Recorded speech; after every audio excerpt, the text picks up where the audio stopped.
Hello friends, welcome to my channel. This is a girl Mercy. This channel is called Lawyers Info Hub. If you're a returning subscriber, I appreciate you. Thank you for watching this channel. If you're new here, please subscribe to this channel, like this video and share it, because I know it's going to help someone out there. In this channel today, I'm going to talk about how to use a law library. Now, as a lawyer, you must be able to know how to use the library. A good lawyer is one who knows where to find the law, not one who knows the law or who knows where to find the law. Now, this is a typical setting of the law library. This is the law library. It's a typical setting. You know, the law reports are arranged in sequence. So, eventually, you're writing a brief and you need cases to support your argument. You have to use the law report. Now, in looking out for the law report you want, when you get to the library, you have to look for index. This is index. They're all indexes. This is where all the cases, all the law reports, the cases are listed. Depending on it has a heading. Peradventure, you're looking out for issue of bail, or looking out for sale of goods or contracts. So they're all listed under different headings in the index. So when you open the index, maybe you don't even have any case in mind, and if you want to look out for a case involving contract of sale, or maybe deed of assignment, or issue of bail, variation of bail factors to consider in considering bail application. So you just go to your index and bring it out. They're all cases are listed under headings.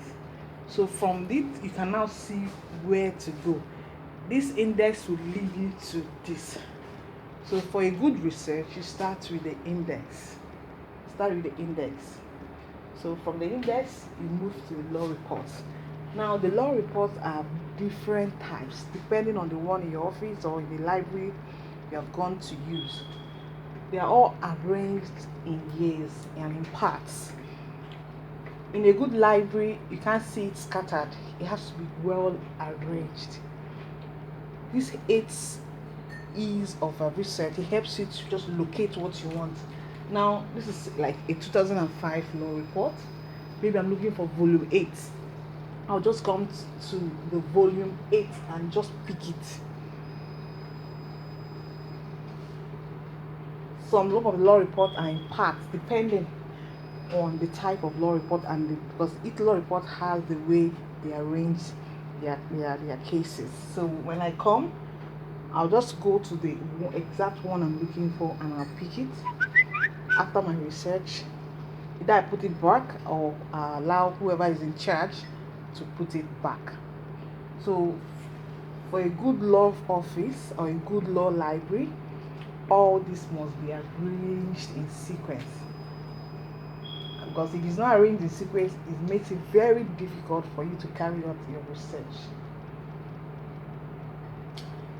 If you want to do a good research, you must be able to spend time in the library. A lawyer should never be in a hurry. The research you do today can even help you in a matter you will do next year. So I always encourage lawyers who want to be excellent in practice to spend time in the library. For a good lawyer, you must at least read your law reports, even if it's one in a week. Depending on your time, you must create time to read your law reports. This is where the laws are written. This is where the judgments are written. This is where you learn the principle.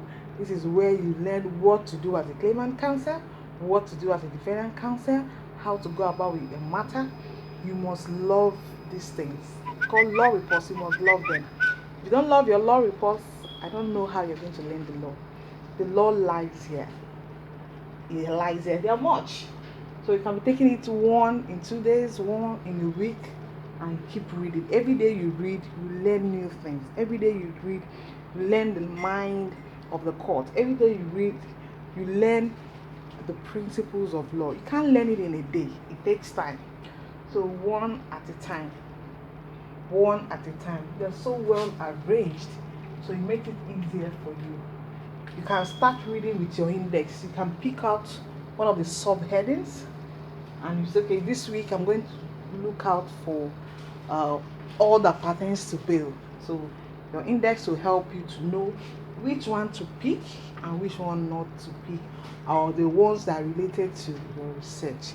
So a good lawyer, as I said, is a lawyer that knows where to find the law. So you need to be a good lawyer. You must not know it all, but you must know where to find it, and your ability to read this, your law reports every time, it puts you above others. It helps you to react to situations without seeking for adjournment. You can stand up in court and make an argument even without even knowing that such arguments will come up. It puts the law at the tip of your finger. So you must be able to read. Being a lawyer involves a lot of reading. So you must be able to read, love to read, and keep reading. Thank you for watching this video. I know that you will go back to become a lawyer that loves the library. Thank you.